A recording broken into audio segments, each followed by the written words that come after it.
I think there is this ridiculous advice out there that goes that if you eat blueberries, you can become smart. Drinking black coffee, you can become smart. Or taking cold showers can make you smart. I believe those advices, they sound good. They're very compelling, but they don't work.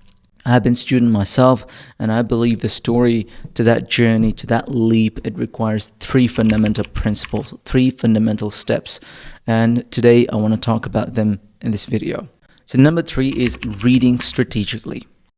There was one famous professor who said that if universities had to teach just one skill, it would be how to read books, or basically employing the reading habit into students' intellect and routine.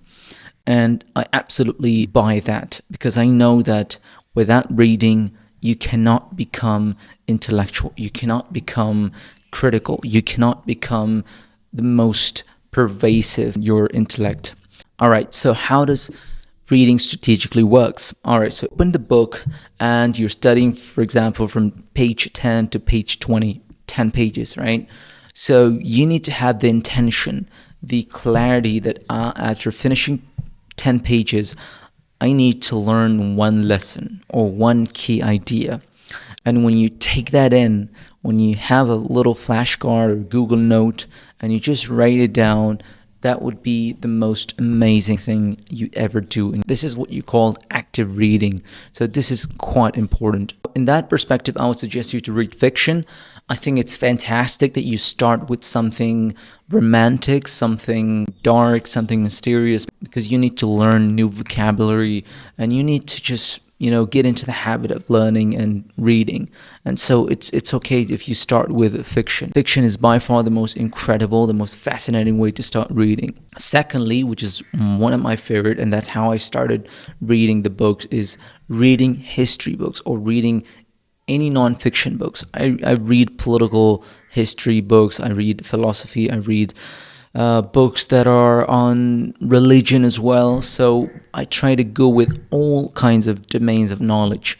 And as a result, I have built this momentum of not missing out on non-fiction books. And when I first started out, it was extremely drowning and drowsy for me. And after like 4 to 5 months, I started to realize that my obsession with the smartphone had relatively calmed down. And that was a big lightning bolt moment for me, because now, I can read 5-6 chapters without a blink. And so it's incredibly easy for me to read books. Listening to podcasts is by far the most underrated habit in our society.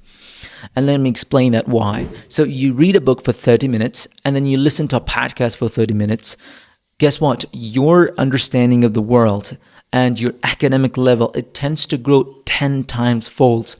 And you'll start to see a big shift in your thinking process, in your intellectual process of how you think the world or how you view the world. But I would suggest you to go for the most quality ones. And for the ones, for example, I prefer the ones that are more intellectual, more, academically sound.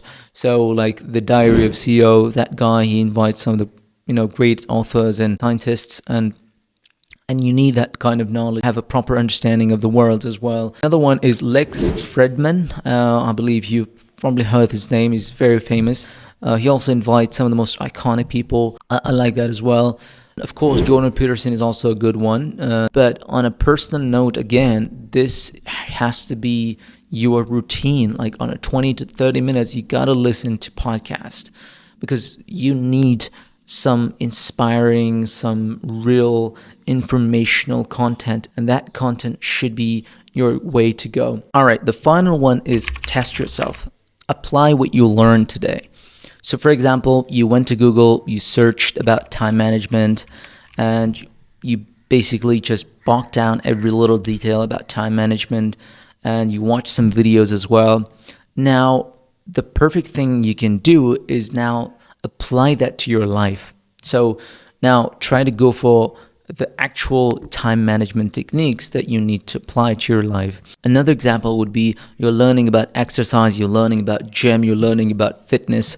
So most interesting thing you can do is, of course, apply that to your life. Go and run a marathon, or just go and have an exercise. So all these things that you are listening to, that are you're reading about, that you're researching about, you need those things to be practically manifested in your body, because without it you're going to feel miserable. For example, we don't learn how to tie a tie by watching how to tie a tie. Learn how to tie a tie by watching how to tie a tie and then doing how to tie a tie. So there has to be some real fundamental, practical, pragmatic approaches.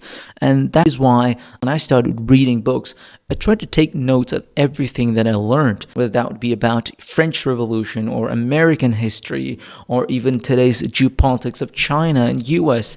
And also say that to university students, because I'm also a university student, is that you need to be very practical with your studies as well. So you learned something about philosophy, you learned about Kantian ethics, you learned about Hegel dialectical scheme. So now you need to explain that to your friend, explain all the terms, you explain all the examples.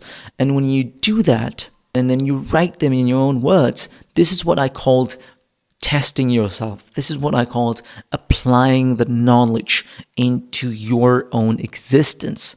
I would say that blueprint has worked for me, and it's still something that I'm always excited to share, excited to learn more about. But basically those 3 habits, those 3 steps, those 3 fundamentals of becoming smart are very crucial. And I hope this video helped you in some way. And thank you so much for watching this video.